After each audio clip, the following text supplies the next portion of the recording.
The Boulder City Sports Network is sponsored by Superior Builders, Inc. of Nevada, building spec residential and commercial with our investment partners for nearly 20 years. Contact Aaron at sbinevada.com for more information.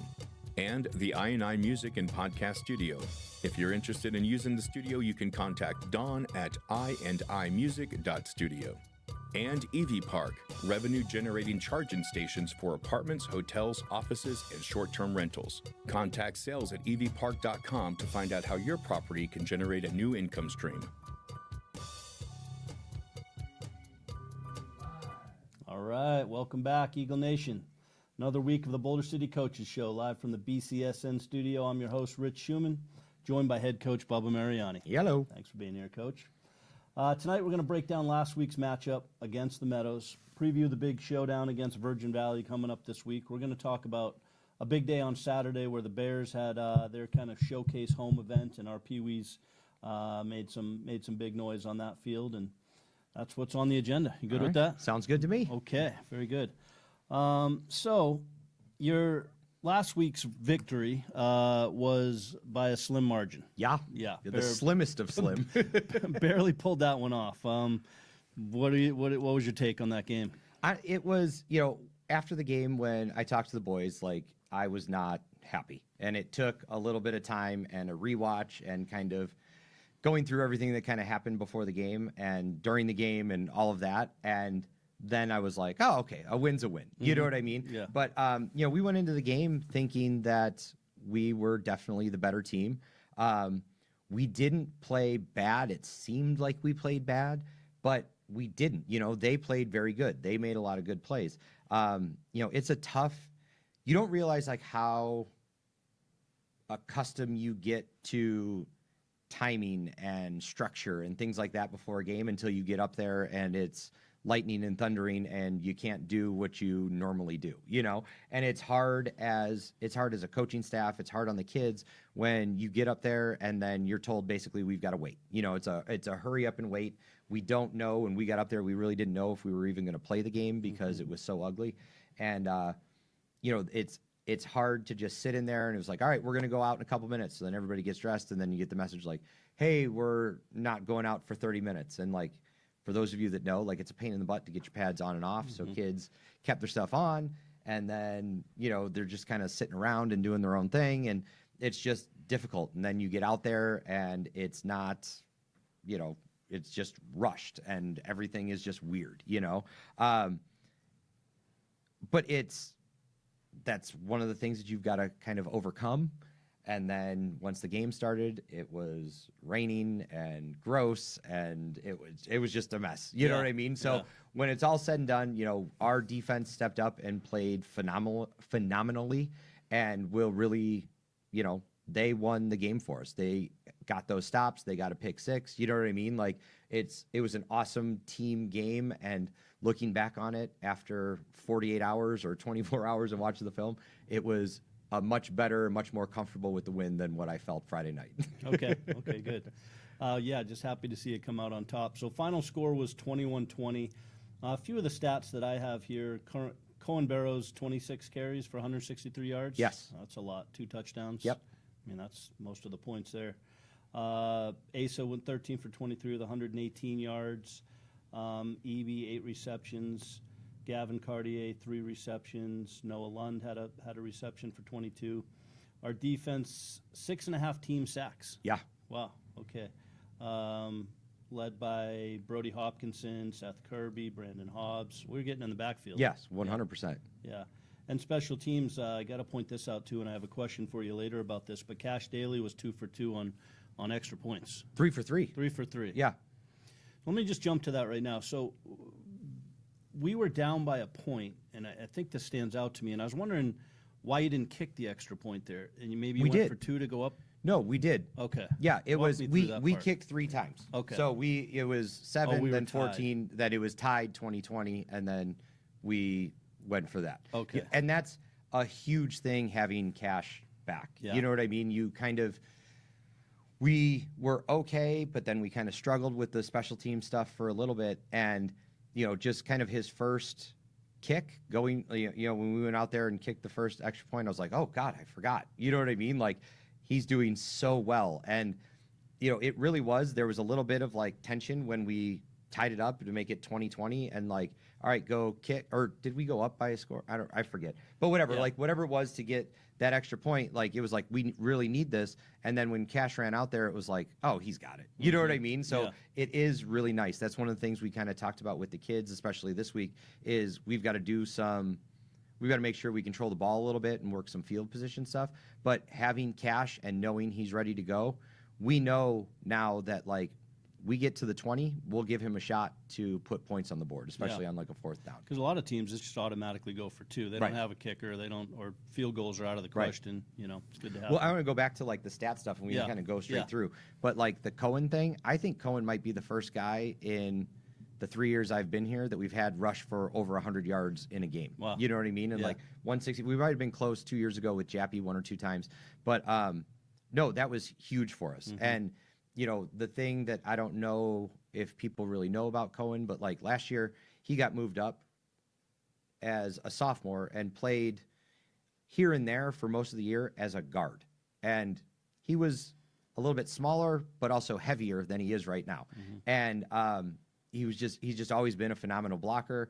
And, when we moved him up this year, I was like, all right, like maybe we'll try a little bit of like wing back or fullback kind of thing with him. And he's progressively gotten better to where like he's our guy right now. He's hot. He's running the ball the way we want him to. He's running upfield. He's running hard. Like I was super, super impressed with him. And going from last week, he scored his first touchdown ever, or 2 weeks ago, scoring his first touchdown ever, to scoring 2 in the game. Yeah. And like the second one too, like we had a different play called, and we had talked at halftime that if we're trying to throw the ball and they do this, like let's audible to a dive. And the offense, pretty much all of the kids noticed it all at once, and they saw it and they audibled to it, and he put it in the end zone. And I just think that's cool. You know what I mean? Like I love seeing that. Yeah. And then in terms of the stat stuff too, our defensive line, they've just been phenomenal all year. And this team, I mean, they threw the ball, like 56 times or something like that. Yeah. And a lot of their stuff is quick timing things, so it's hard to get sacks when guys do that. And when we did get the sacks, I think part of it was our secondary covered well, and our defensive line is just hard to block. You know what I mean? Like they are just relentless, and they're fast, and when guys try and get out, like there's pressure on them the whole time. Like I don't know that he threw many passes where it was just completely uncontested, Well, yeah, I want to ask about that because that quarterback seemed to be big and mobile and sort of kind of controlled the offense, if you will. And so how did your secondary compete with that? We played a good game. And again, this is one of those things that, like during the game, it seems like we're terrible because they're completing passes. And it's really hard sometimes to remember, and I say this a lot, the other team practices too. You know what I mean? Like at one point, we took one of our corners out because everybody was upset with him. But when you watch the play, he got into his drop. They threw the pass in front of him. He was right there to make the play, and they ended up dropping it. But it seemed like he was wide open, And we did a pretty good job. That kid made a couple phenomenal throws. They made 3 or 4 absolutely ridiculous catches that they don't.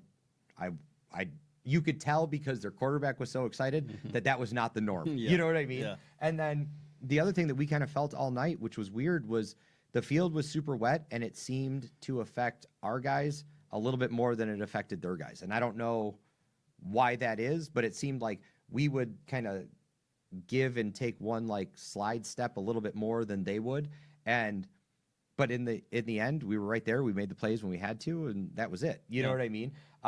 And huge thing, like we got to that point in the game when they had just called a timeout, and we were over to the sidelines, and I want to say it was like before that timeout. I don't think it was after, but like the shout out I will have is Cam coming off the field and like in pain. You know what I mean? And like in a lot of pain, and just not feeling it. Like his back was pretty jacked up, and we didn't know. And where you need to see Katie? He's like, no, I'm fine.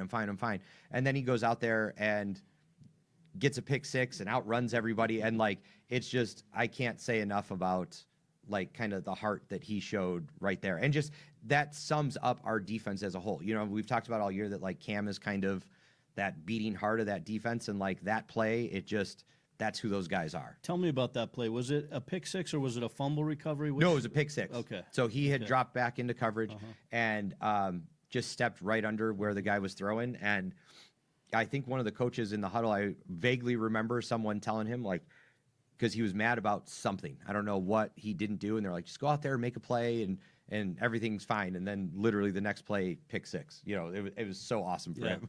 Yeah, very good. Talk about the field conditions a little bit. I mean, you said earlier in the season you haven't coached in a rain game in all of your years. I mean, right.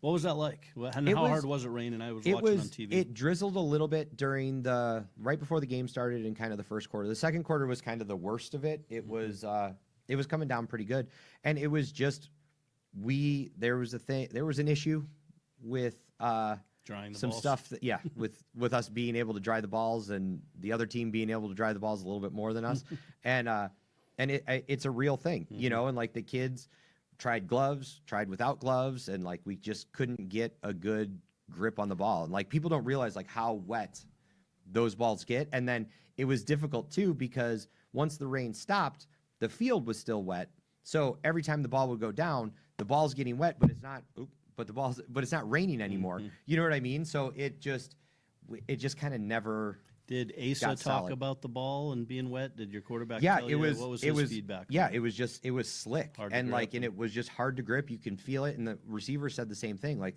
they feel it in their hand, but it's just kind of like squeezing right out. Yeah. You know, and like that hurt us when we had a bad snap that was a fumble, and then and even Cohen fumbled it right at the end of the game, but he had it covered. He's doing everything he's supposed to do. He just got hit hard, and because the ball's slick, kind of squeezing it, and it just popped right out. You know. Were there any adjustments at halftime that you had to make? We made a couple. Like I said, the one where we talked about early in the game, we were coming out and we were going to throw, and they moved to blitz from the outside and basically left the middle completely wide open. And we stayed with the play. We tried to throw it. It got batted down because they were blitzing, and that's where we were going. And we kind of made that adjustment at halftime that if they do that again, like let's audible to something up the middle. And the kids did that on Cohen's second touchdown, which was awesome, you know? And in terms of defensively, like we really didn't make a lot of adjustments. It was just reminding the kids to, again, do their job. Like our ends sometimes like had to contain, and every time they would go under, the quarterback would naturally bounce out. You know what I mean? And we kind of harped on them with that. In terms of the coverage stuff, it was the same thing. Just like you got to be a little bit closer and be there. And we were. It was just we were a step off. You know, like Wyatt Lemming. I honestly feel like Wyatt Lemming played his best game of the year in terms of coverage stuff.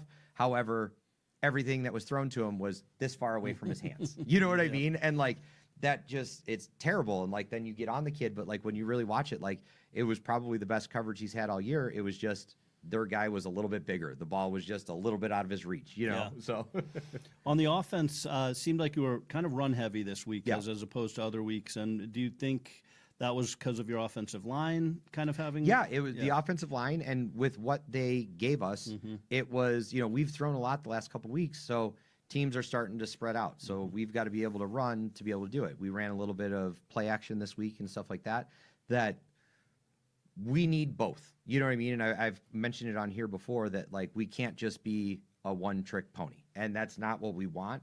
And we've run the ball a lot this year, just not successfully. This week, we finally started running the ball successfully. And I think Cohen being more comfortable in that position. Now, this week, we've got our other two running backs back in Cale Starley and Nate Lewis will both be back. So it gives us a little bit more wiggle room and freedom to kind of do that because, like I said, Virgin they will put 1 million guys in the box to stop the run. If they think they're going to throw, they're going to put 1 million guys out. So we've got to play accordingly. Yep. Okay, we'll get into that. On the O-line, was there somebody that you would grade the highest and why? We ended up playing two kids that have not seen much time for us this year. One that's gotten in a little bit each week, but not a ton. And the other who hasn't really played for us in Carter Bohannon and Victor Becerra. You know, they stepped in and played great. Quentin Tucker, who has been our left tackle all year, kind of bounced back and forth between guard and tackle and really played great. Gage Rhodes is doing an amazing job on his pulls and like is growing every week. And then you've got the two that are just kind of those solid kids that you don't really worry about, and Carson Singer and Trey Adams. You know, they're going to do their job. The only time you notice Trey is when it's a high snap. You know what I mean? And like we've kind of figured out what plays cause the high snap, so we're going to try and avoid those. Penalties and turnovers. What would you say about that side of things? We've just got to get better with the ball. You know, I think we had, you know, the two fumbles. One was a bad snap that hurts. The other, when, you know, Cohen got hit and we were trying to run out the clock, you know, there's nothing you can do about that. You know, we had an interception early on a bad ball that was just thrown too far inside. And then the other one was on a 4th down when we didn't run the right route and we were trying to make a play, you know, and that's one of the things that we've talked with Asa pretty much from here on out. Like, we've got to be smart with the ball. It's no more slinging it. This is our read. If it's not there, get what you can, throw the ball away, you know, and we've been okay with taking some of the risks, but now we're at a point where we can do something that we've got to be smart, and we can, you know, and I think a lot of that too falls on me and on what plays we're calling and things like that, you know? Yeah. So you mentioned the 4th quarter fumble when you're trying to run out the clock. It feels like the secondary really stepped up, and that was kind of like we talked about with the other coach last time, was a defensive stand to end the game. Right. They were close. They threw like 3 fades in the end zone in a row, and we shut them all down, and that's how the game ended. Right. Right. Yeah, no, and we got the ball with that. I think there was like 3 minutes left or something, and you know, we're just going to run the clock out. We're take time in the huddle. First down was fine. Second down, now the ball goes back over to them on like, I think like the 30-yard line, something like that. And no, and our defense had played almost the whole quarter. You know what I mean? They had been out there forever. Yeah. And the one thing I will say that like it's a cool thing is there was no kind of, oh God, we're back out there. It was like, all right, let's go win it. Yeah. You know what I mean? And they did. They played great for, I think they got 6 plays off at that point, because I think they got a first down in there. But no, they stood up when they had to, and it was fun to watch. You know what I mean? Yeah. Yeah, it sure was. So the Eagles moved to 5-3 on the season. Great record, you know, considering where we were last year, and making a lot of progress there. This week, though, a very tough opponent with Virgin Valley. Yeah. What can you say as you watch film on this team? The one thing, before we even get to that, the one thing I will say is, you know, I was very open with this with the kids. I didn't know what we were going to get this year. You know, there was so much stuff in the offseason of kids that aren't going to play and a bunch of kids that didn't come out and play. And some of those, like, it kind of hurt, because like, oh, they're good athletes. And then not really knowing where we were going to fit with everybody.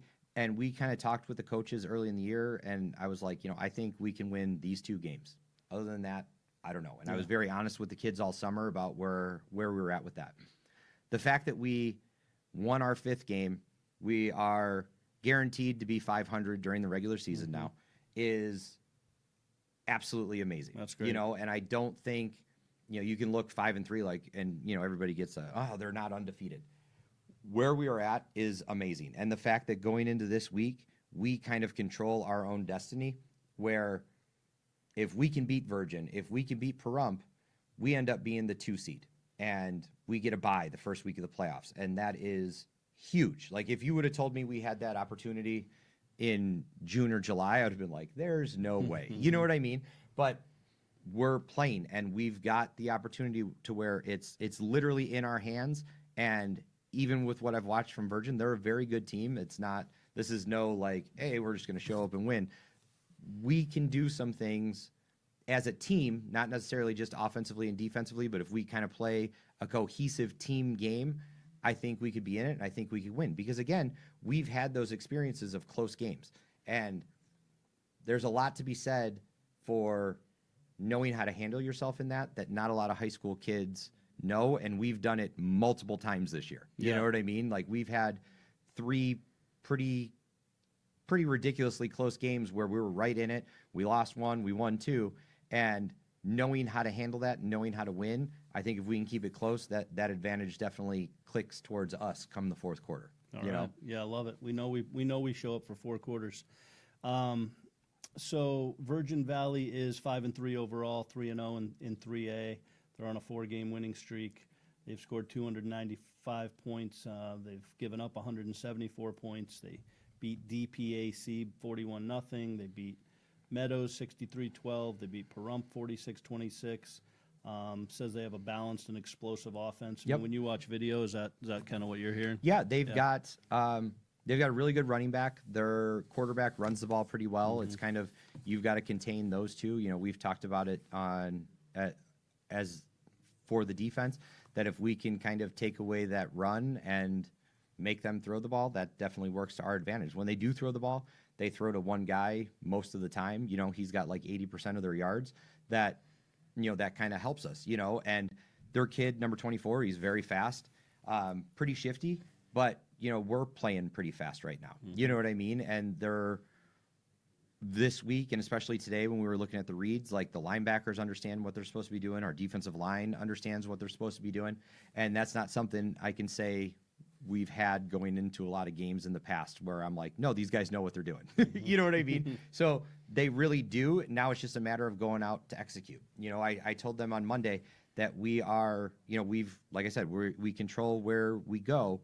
And it really is a matter of each individual kid doing his job 60 times. You know what I mean? It's, you're going to get 60 plays on defense, 60 plays on offense, pretty much. That's about the average.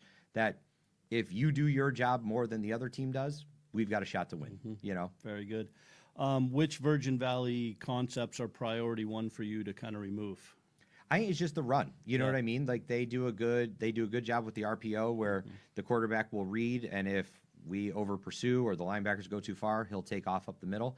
And just, we kind of talked to the kids a little bit today too, that every time we need to put a hat on the quarterback and make sure he knows that we're there. And that makes guys a lot less likely to run when they get hit every time. What's your offensive plan without giving too much away? I mean, do you have an opening script or kind of what? We do. We've got a couple plays, some new stuff that we've put in. And it's stuff that we've wanted to put in for a while, but like we haven't had the guys and we've had some injuries and stuff like that. So, you know, they are a team that tries to dictate what you're going to do on offense by either putting a bunch of guys in the box or spreading a bunch of guys out. And I know a lot of coaches like hate that, but I don't mind. Like, you've made it easy. Now, if you're going to do this, all right, we'll do that. You know what I mean? So I think we've got a pretty good plan to put the ball in different people's hands and let some people make plays and try and take away what they want us. We'll do what they want us to do pretty much. Like, sure, if you want us to do this, we'll do that because I think we can be successful with it. Do you expect to use Cartier and EB in different formations this week? A little bit, yeah. We're trying to work them in and do a little bit more with them. One of the things I just saw, and we're not positive on this, this is one of those things that if anybody's listening out there, this is an off-season task. I want to put together a all-time like stat and record thing for Boulder City High School. Yeah. We kind of know some. It's here and there. Dunnigan's like a great library for that sort of stuff. Coach Moore also is another one that like really has a good memory of some of that stuff. But I know a couple years ago we threw more than any Boulder City team really has, and I know Easton Wellborn had 57 receptions I think that year, which we are assuming is a school record. And currently right now, Anthony Eby has 56 receptions. So we think he's pretty close on that. You know what I mean? So, and that's basically with like 3 years and just some deductive reasoning. We think he's pretty damn close. Yeah, and Ace has 16 touchdowns. 17 now. 17 touchdowns. So we're getting up so there we in those think, numbers. I think the record for that is 23 that Gage had 2 years ago. Okay. So that was most of the passing records were 2 years ago. Go get him, Asa. Yeah, you know, I was going to do a trivia section one of these weeks on here, but I couldn't find any stats. Yeah, no, and that's one of those things that, like, really, I'm going to reach out. That's going to be my project starting in November, and I'm going to reach out to people in the community because, you know, there's someone in town that's got the 1970s football stats. No doubt. Somewhere. You know what I mean? So Yep. I want to try and find that because I think that's a cool thing to kind of have. You know, our school's been around for a while and there is a lot of history there. And I think it's cool to do something with it. You know what I mean? Like I'd like to do something that like we have at the stadium that kind of acknowledges all those old teams, what the record was every year. You know what I mean? I think that's something that's pretty cool to be able to walk and see the history because there's a lot of it. You know what I mean? And I think with the way the game is progressing now, like, you know, I always laugh at those old-timey stuff when you see like the leather helmet videos. And that's basically where it was when Boulder City started. Like, I don't know this, but like I imagine like their leading rusher was like 140 yards on the year. You know what I mean? And I just want to know what it is and just kind of have that up and have those names around so people can see and know. And, you know, those guys that played in 1941, like, hey, you're still a part of this, you know? Well, I know my dad, he always says to me, I can't believe that these guys don't play both ways. He goes, back in my day, everyone played both sides of the ball, you know? Well, and that's been a huge thing for us this year. We were really, every year we've tried to do the like 2 platoon where we start the year, we're like, you're strictly offense, you're strictly defense. And usually by the first game, we've given up on that. And we've had, you know, 2 years ago, we had 9 guys playing both ways. Last year, there were games where we had 11 guys that didn't come off the field because we had to go both ways with injuries. And I think one of the things that's been so awesome for us this year is we only have a handful of guys that are going both ways. And even those guys that are going both ways, they're getting a ton of breaks on one or the other. You know what I mean? Like Cartier is really the one guy that is 100% both ways some games, but we're getting him breaks at defensive end. And we are getting him breaks at receiver too. We've got some other guys that can come in. Hobbs is the other one that's pretty close on that play count, but when we're not using a tight end, he doesn't have to be in on offense. You know what I mean? Ebby's been going a little bit both ways, but Carson Singer here and there. But having 4 guys that have to do that during the game as opposed to 11 last year, that's why we're still in games in the fourth quarter, because everybody we're playing, if you watch turnover, there's like 2 guys that come in and 2 guys that go out. You know what I mean? That's a huge, huge benefit for us. And sometimes there's a kid that you just don't want him off the field. Right, 100%. He's just a troublemaker, and you need him out there. Yeah, and as we get into the playoffs, we will start to use a little bit more of guys getting onto the field. You know what I mean? And like not taking guys off. So the records are kept in the basement of the Boulder Dam Hotel. All right. That note was just passed to me. Sweet. So thank you. That's well, where we will be in there with. Can you imagine how much dust is in there? I'm going to need to take like allergy pills before I go in there. But yeah, no, trip. And that's something that like I'm very, very serious about doing that. And if anybody in town is like a numbers person or a freak that wants to do that sort of thing, like please come and help me because I really, really enjoy it. And like you look at it too, and there's what 59. 79, like 80 something years of stuff to try and find that I think it'll be fun. You know what I mean? It would be fun. Yeah. Thanks for handing us that note, Don Rodriguez. And we will be taking a field trip to the Boulder Dam Hotel, pretty soon. Okay, good. So anything else on Virgin Valley? Are we ready to go up there? The guys ready? Yeah, I love playing up there. Yeah. I think it's one of my favorite fields to play at. They've got the cool stands that are really high on the one side, and they come out like anytime you play there, the stadium is packed. You know what I mean? And we've always traveled well there. I'm very excited. I think I'm hoping that we can do and get back to kind of where we were a couple weeks ago and really shock some people with what we can do this week. Good. Well, I know a lot of people are coming up. We have the JV game right before the varsity game, so a lot of those players will stick around. A lot of those parents will stick around. You should have a pretty good crowd. And then the next morning, the Pee Wees play up there in the morning too. 100%. So we're just moving up there for the weekend, Okay, good. So speaking of Pee Wees, we had a big day Saturday. We had kind of our Bears home debut. Right. All 3 of the 4 teams played, or maybe it was 2 of the 4 teams. 2.5 teams played. 2.5 teams played. I want to talk about the Pee Wees. I know you want to talk about some of the other how the day went in general, but can we start with the Pee Wees? 31-0 win. Showed up. It was awesome. Yeah, had fun. We played Pahrump. Pee-wees and the 7th grade team played the Pahrump team, which is fun to play them. They're kind of a first-year team as well. And in all honesty, like our Pee-wees were a first-year team, with those guys. But no, they came out and absolutely kicked some butt.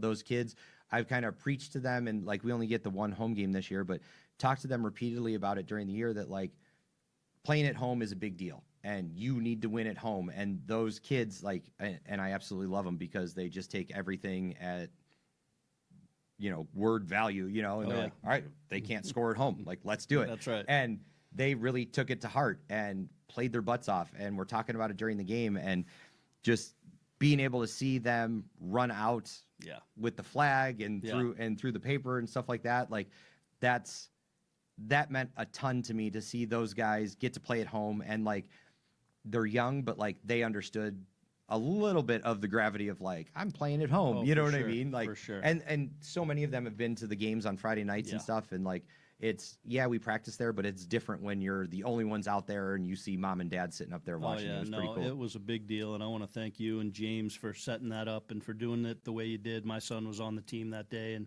we're on the field that day, and he got to run through the paper, and I held the paper, and just what an awesome experience. I saw the look on their faces as they ran out. Every single one of them just thought they're playing the Super Bowl. And isn't it funny too? Like, they're on that field, they've practiced on that field all summer, they've practiced it all year, and then you get out there and it's a Saturday morning. You know what I mean? Like, the sun's out, it's all weird, but like it's like big time, and it's the first time that we've really played on a field this year. Everything else has been like, grass parks and stuff like that. And it was really cool that they experienced it, they appreciated it, and then they came out and they absolutely kicked butt. That was super cool. They sure did. And then the second game of the day, the 7th grade team, that team's undefeated, and it's the first time I've really sat and watched them play. And there's some athletes there, and they are a very, very good team. They've got a phenomenal defense that, watching them, I was like, oh my God. At one point, I had to go down on the field and like kind of tell James, like, hey, call off the dogs, man. Like, we're winning 56-0. And you guys are like, you're going to kill somebody. Like, we want these Pahrump guys to come back. But no, it's awesome to see, especially a lot of those kids that played last year on the 5th and 6th grade team, them kind of come into their own. You know what I mean? And they've got a good quarterback. They've got a very good running back. Their offensive line was blocking. And like I said, I can't say enough about what the defense did. They were just phenomenal, So it was really, really fun. So they played the 7th and 8th graders, or the 7th graders played. And then the 8th graders got stood up. Yeah. This is one of those things why I don't love the NYS and the stuff that goes on in there.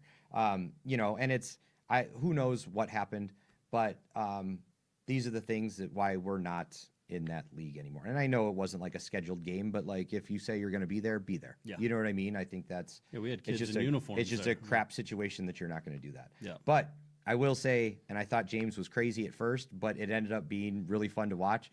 They played the 8th graders that were there, and then a couple 7th graders that stuck around. They ended up playing, I think, 8-on-8, like 8-man football. Good. And they went out and they played, 3 10-minute quarters or something like that. And, that 8th grade team, they've struggled this year. I don't think they've won a game. But, and I talked to Coach Bradshaw and even Crack after the game, and I was like, is this what you guys are doing all the time and not winning? He's like, no, we're playing. Like, this was really good. And, like, the kids were flying around. They were teeing off on each other and, like, big hits and good runs and, like, weirdly good execution on 8-man football plays that they were just learning in the huddle and stuff like that. That, like, I do think there's, like, I was excited to see them compete, and I think I'm looking forward to them now getting up to the high school next year and seeing what they can do with the freshman team. You got your eye on a couple of those 8th graders? Yeah, 100%. I bet. It was just a great day all around. Couple more questions about the Pee-wees. Just what are some core drills that you would have Pee-wees do at home? I think, honestly, like, football is like one of those things that's just hard. Like, I think the stuff that the kids should be doing at home is just like as much footwork and agility stuff as possible, and I think, even like those little like rope ladder drills and stuff like that, those things are great at like building up foot speed and doing all that. And you can never be too fast. You know what I mean? Yeah. I think for the receivers, it's, go out and play catch with people. If you're a quarterback, go out and throw with somebody, And, for the linemen, it's hard, but my biggest thing, just eat. Yeah. Eat and get big. You know what I mean? Yeah. Get big and angry. That's what we want from you guys. Very good. If there's one rule you want these little guys to master, what would it be? Rule. I would like us to understand how to block Without holding, maybe? Or with a little bit of holding. Okay. Like that, there's part of it, like Right, that's a little okay. tug, yeah. We've got to be able to get in there and do that. But yeah, it's the excessive holding. Mm-hmm. You know what I mean? We've got some kids on the team that are tough as nails and want to hit, but they want to hit people every play no matter what. And sometimes it's after a guy scored a touchdown and you've run 30 yards and hit him in the back. And Yeah. Did any of these third graders stand out to you? I mean, I know we collectively played great as a team. Was there anybody that kind of had a game that you didn't expect? Or? No, because they're all doing well. Yeah. You know what I mean? I think we've got a couple kids that really excel in like the hitting, and they're hitting. And then we've got a group of kids that are like a step below that in terms of the hitting, but they tackle and they're doing what they need to. The two kids that I honestly probably stuck out the most to me Saturday on defense were JJ, Jackson Jennings, Yep. and Dane Wilcoxon. Yeah. Because those two kids, they tackle really well. They're both bigger kids. They're not like the fastest kids in the world, but they started to do their job correctly. And when they got there, they were making plays. And that was something they've been close all year. And Saturday, they both made a couple plays just completely on their own that I was like, all right, you're finally starting to get it. You know what I mean? Yeah. And then, on offense, it's tough because the blocking is just difficult, and like we're getting in the way, but we're not really blocking.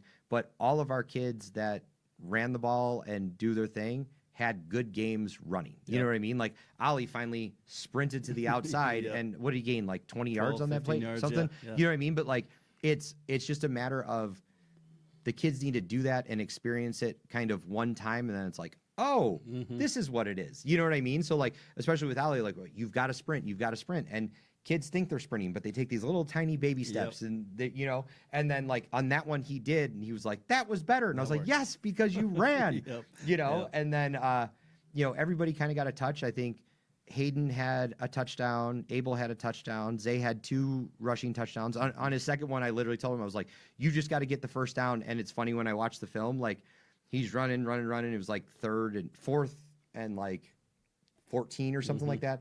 And on the film, like right before he gets to the sticks, you see him like turn and like clearly looking at like, all right, I got the first down. Now let's go make something happen. Because I told him, I was like, don't do anything. You've got to get to the first down. Then you can start juking. And like, you could literally see the film of him like look and then cut back. So, and then Brandon. Yep. He had a couple nice catches and stuff like that. And it was a good all around game. I think everybody that is a skill guy got to carry the ball. Some of them ran a little bit more backwards than we wanted, but they got the ball in their hand. They got to feel it, and that was pretty awesome. Yeah.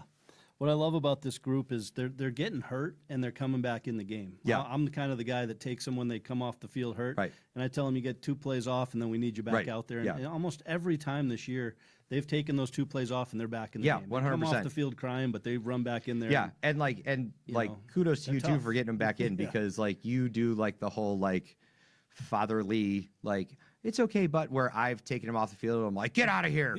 There's no injuries. You're fine. You know what I mean? Yeah. And then they all come back and they're ready to go. So No, it's been great. There's no quitting those kids either.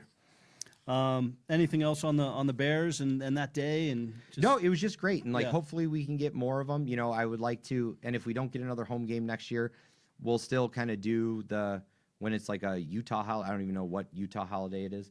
But they give us, it might just be Columbus Day.